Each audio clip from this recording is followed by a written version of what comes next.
નમસ્તે મિત્રો, સ્વાગત છે તમારું મારી ચેનલમાં। તો આજે હું તમારી સાથે દાબેલીની રેસીપી શેર કરીશ। આ દાબેલીમાં તમને ખાટો, મીઠો, ચટપટો, તીખો બધો જ સ્વાદ મળશે અને આ માટે આપણે ખાસ મસાલો પણ બનાવીશું દાબેલીનો। તો ચાલો રેસીપી શરૂ કરીએ। તો પહેલાં મસાલો બનાવી લઈએ।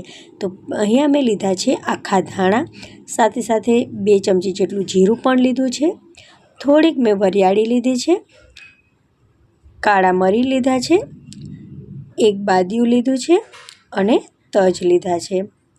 અહીંયા આપણે તજ પત્તા પણ લઈ લેશું। તો થોડાક લવિંગ પણ લેવાના છે અને સ્વાદ પ્રમાણે આપણે મીઠું પણ લઈ લેવાનું છે। તો આ બધી વસ્તુઓ આપણે લઈ અને તેનો ખાસ દાબેલી માટેનો મસાલો તૈયાર કરીશું। દાબેલીનો મસાલો બજારમાં પણ મળે છે। જો તમારે આ રીતે ઘરે મસાલો ન બનાવવો હોય તો બજારમાંથી પણ ખરીદી શકો છો। હવે આ બધી વસ્તુઓમાંથી મોઇશ્ચર વયું જાય તે માટે આપણે તેને ધીમા તાપે 2 મિનિટ માટે શેકી લેવાનો છે। તો અહીંયા જે વધારાનું મોઇશ્ચર છે તે કાઢવા માટે જ આપણે આ બધા મસાલાને શેકવાનો છે। તો સરસ મજાનો હવે મિક્સ થઈ ગયો છે મસાલો અને તેનું મોઇશ્ચર પણ ઉડી ગયું છે। ગેસની ફ્લેમ એકદમ ધીમી રાખવાની છે અને ધીમા તાપે જ આ બધી વસ્તુઓને આપણે શેકી લેવાની છે। હવે આ બધી વસ્તુઓ ઠંડી થાય પછી મિક્સી જારમાં નાખી અને તેને એકદમ ફાઇન પીસી લેવાનો છે, જેથી આપણો મસાલો બની અને તૈયાર થઈ જાય। તો એકદમ ખાસ દાબેલીનો મસાલો બની અને તૈયાર થઈ ગયો છે। હવે આ મસાલામાં આપણે નાખીશું થોડાક બીજા સૂકા મસાલા। તો અહીંયા મેં લાલ મરચાંનો પાવડર નાખ્યો છે, કાશ્મીરી લાલ મરચાંનો પાવડર, સાથે સાથે 1 નાની ચમચી બ્લેક સોલ્ટ નાખ્યું છે, સંચળ નાખ્યું છે અને અહીંયા આપણે નાખીશું થોડોક આમચૂર પાવડર, સાથે સાથે થોડી ખાંડ પણ નાખી દઈશું। અહીંયા મેં થોડોક ખાંડનો પાવડર નાખ્યો છે, એટલે કે સુગર પાવડર નાખ્યો છે। હવે આ બધી વસ્તુઓને ફરીથી આપણે મિક્સી જાર બંધ કરી અને પીસી લઈશું, તેથી બધા મસાલા સરસ રીતે હળી મળી જાય। તો અહીંયા એકદમ સરસ મજાનો આપણો દાબેલીનો મસાલો બની અને તૈયાર થઈ ગયો છે। હવે એક પેન લેશું અને એમાં આપણે 2 ચમચી જેટલું તેલ નાખી દઈશું, સાથે સાથે તેમાં નાખીશું શેકેલા મગફળીના બી। તો મગફળીના બી મેં ફોતરા ઉતારી લીધા હતા।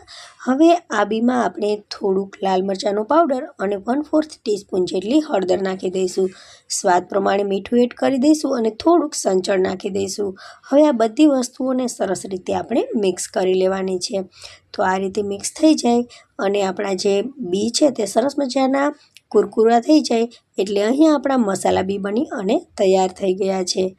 હવે આપણે લાલ ચટણી બનાવી લઈએ। તો એ માટે પલાળેલા મેં લાલ મરચાં લીધા છે, 4 થી 5 લસણની કળીઓ લીધી છે। તો લાલ ચટણી સરસ મજાની ટેસ્ટી બને તે માટે અહીંયા ધાણા જીરાનો પાવડર નાખ્યો છે, સાથે સાથે સંચળ પાવડર નાખ્યો છે અને સ્વાદ પ્રમાણે આપણે તેમાં મીઠું પણ એડ કરી દઈશું। હવે તેમાં થોડુંક પાણી નાખી અને આપણે મિક્સી જાર ચલાવી અને આ લાલ ચટણી બનાવી અને તૈયાર કરી લેવાની છે। તો લાલ ચટણી બની અને તૈયાર થઈ ગઈ છે। હવે આપણે ખજૂર આંબલીની ખાટી મીઠી ચટણી બનાવીશું।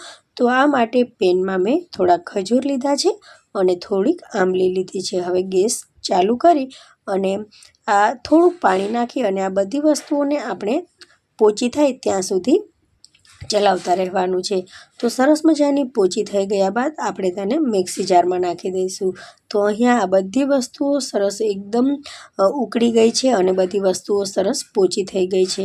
તો હવે તેને ઉતારી અને ઠંડા થવા માટે રાખી દઈએ। ઠંડુ થઈ ગયા બાદ આપણે તેને મિક્સી જારમાં નાખી દઈશું અને સાથે સાથે તેમાં થોડો ગોળ પણ એડ કરી દઈશું। હવે ખજૂર આંબલીની ચટણીને સરસ મજાનો ટેસ્ટ દેવા માટે આપણે સ્વાદ પ્રમાણે મીઠું નાખી દઈશું, ધાણા જીરાનો પાવડર 1 ચમચી નાખી દઈશું અને તેમાં થોડુંક લાલ મરચાંનો પાવડર પણ એડ કરી દઈશું અને તેને મિક્સી જારમાં એકદમ સરસ રીતે પીસી લઈશું। તો અહીંયા આપણી ખાટી મીઠી સરસ મજાની આંબલી અને ખજૂરની ચટણી બની અને તૈયાર થઈ ગઈ છે। થોડુંક તેમાં પાણી એડ કરી અને ફરીથી મિક્સી જારને ચલાવીશું અને આ ચટણી થોડીક આપણે પાતળી કરી નાખીશું। તો ચટણી બની અને તૈયાર થઈ ગઈ છે। હવે અહીંયા પેનમાં મેં 4 થી 5 ચમચી જેટલું તેલ લીધું છે, નાની ચમચીનો ઉપયોગ કર્યો છે। હવે તેલ સરસ મજાનું ગરમ થઈ ગયું છે, તો આપણે તેમાં બાફેલા બટાકા નાખી દઈશું। તો એકદમ મેશ થઈ ગયેલા બટેકા આપણે તેમાં નાખીશું। હવે આપણે જે દાબેલી માટેનો મસાલો તૈયાર કર્યો છે તે તેમાં નાખી દઈએ। તો જરૂર જણાય તેટલો મસાલો તેમાં નાખી દેવો। તો અહીંયા મેં 2 ચમચી જેટલો મસાલો નાખ્યો છે અને તેમાં થોડુંક લાલ મરચાંનો પાવડર પણ એડ કરી દીધો છે। અહીંયા જો આપણે થોડુંક તીખું વધારે જોતું હોય ને તો જ લાલ મરચાંનો પાવડર એડ કરવાનો, નહીં તો આપણે મસાલામાં તો લાલ મરચું પાવડર નાખ્યો જ છે એટલે મસાલો તો તીખો છે જ। મસાલામાં આમચૂર પાવડર પણ નાખ્યો છે, તેથી આપણો જે મસાલો છે તે ખાટો પણ હશે, મીઠો પણ હશે। પણ અહીંયા થોડાક બટાકા આપણે વધારે એડ કરેલા છે, એ માટે થોડોક લીંબુનો રસ, સાથે સાથે સ્વાદ પ્રમાણે થોડુંક મીઠું પણ એડ કરી દઈશું, સંચર પાવડર પણ એડ કરી દઈશું અને થોડુંક અહીંયા આપણે 1 થી 2 ચમચી જેટલું આપણે અહીંયા સુગર પાવડર એટલે કે ખાંડનો ભૂકો પણ એડ કરી દઈશું। સાથે સાથે આપણે થોડીક કોથમરી પણ એડ કરી દેવાની છે, જેથી આપણો જે મસાલો છે તે સરસ મજાનો ટેસ્ટી અને સ્વાદિષ્ટ બને। લીંબુનો રસ અને જે આપણે બીજી બધી વસ્તુઓ નાખી છે તેનાથી આપણો મસાલો સરસ મજાનો ટેસ્ટી બનશે। હવે આપણે અહીંયા એક પાઉં લીધો છે। પાઉંને પહેલાં તો આપણે જે ચટણી બનાવી હતી ખજૂર આંબલીની તેનાથી એકદમ સરસ મજાનું તેને સ્પ્રેડ કરી દઈએ। તો અહીંયા ખજૂર અને આંબલીની ચટણી સરસ રીતે સ્પ્રેડ થઈ ગઈ છે। હવે આપણે આ રીતે કરવાથી બંને સાઈડ ખજૂર આંબલીની પેસ્ટ લાગી જશે। હવે જે લાલ ચટણી બનાવી છે તેને પણ આપણે આ રીતે સરસ મજાની લગાવી દઈએ। તમારે જે પ્રમાણમાં તીખાશ ખાવી હોય તે પ્રમાણમાં લાલ ચટણીનો ઉપયોગ કરવાનો। હવે મસાલો જે બન્યો છે તેને રાખી દઈએ। તો મસાલાને પણ આ રીતે આપણે સરસ રીતે ગોઠવી દેવાનો છે, સ્પ્રેડ કરી દેવાનો છે। તો મસાલો સરસ મજાનો સ્પ્રેડ થઈ ગયો છે અહીંયા। હવે તેના ઉપર આપણે જે મસાલા બી બનાવ્યા છે એ નાખી દઈશું। અહીંયા જો તમે ડુંગળી ખાતા હોય તો ઝીણી સમારેલી ડુંગળી પણ એડ કરી દેશું।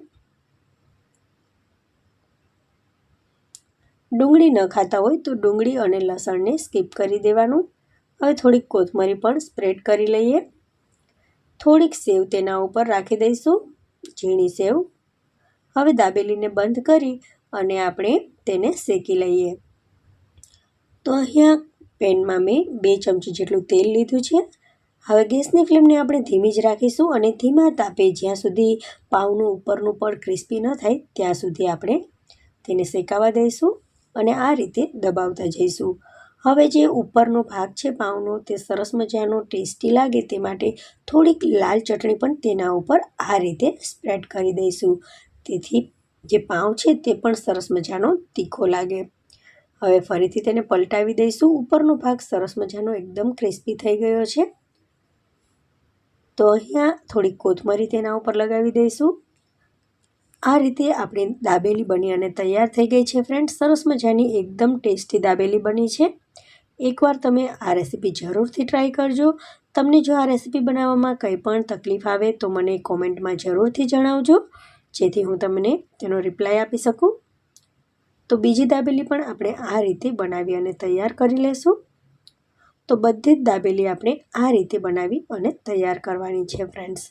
જો તમને મારી આ દાબેલીની રેસીપી ગમી હોય ને તો તમે મારા વિડીયોને લાઇક અને શેર કરજો, મારી ચેનલને સબસ્ક્રાઈબ કરજો, બેલ આઇકોનને પ્રેસ કરજો, જેથી મારા નવા વિડીયો માટેની વિડીયોની જે રેસીપી છે તમને સૌથી પહેલાં મળી શકે।